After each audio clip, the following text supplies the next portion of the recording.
Will Tennyson won his pro card at his first bodybuilding show. How the fuck did that happen? Well, the first thing I want to say is these guys are all natural. It's very clear to me. When you're natural, you're not going to have a ripped, shredded lower body. It's very hard for natural bodybuilders to get their glutes shredded, their hamstrings shredded, their quads shredded without losing all the muscle. What a very ignorant thing to say, because I am also a natural bodybuilder, and this is me back in 2014 at the WMBF Muscle Mayhem. So I may be a little biased in saying this, but I think my legs look pretty shredded. And this is me currently. I'm not even stage lean, and you can already tell there's a lot of separation and definition, so you can only imagine how much more shredded I would look if I was stage lean.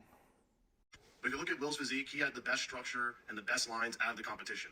He had the broadest shoulders, the best chest, the best legs, and he had the best X-frame out of all these guys. So just remember, when you look at your favorite fitness influencer and they tell you they're natural, they're probably not, because this is what they should look like. This is another very weird thing to say, because he's pretty much saying that if you look better than this, you're probably a fake natty, which couldn't be more ignorant, because he's not taking consideration genetics, training history, how someone trains. Like, all this stuff matters and will determine someone's final result when they step up on show day.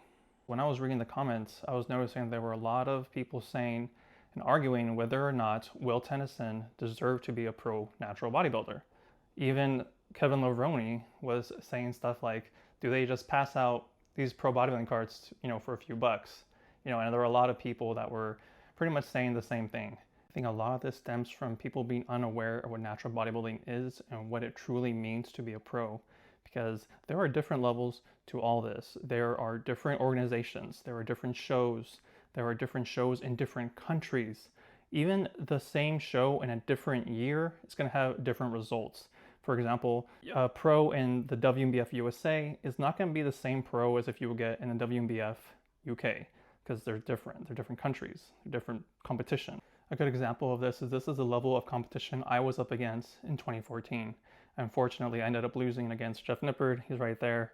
But you can see my physique, and you could argue whether or not you think Will Tennyson's physique is better or worse than this physique here, because my physique did not turn pro, because this was in WMBF USA Muscle Mayhem.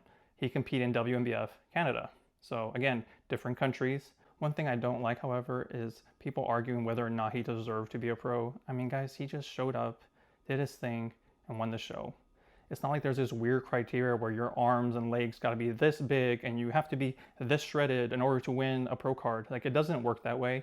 You just show up on show day and you win based on your competition on that day. And Will did just that, and I think he looks amazing and he did an awesome job. So good job, Will, and we look forward to seeing you on the pro stage.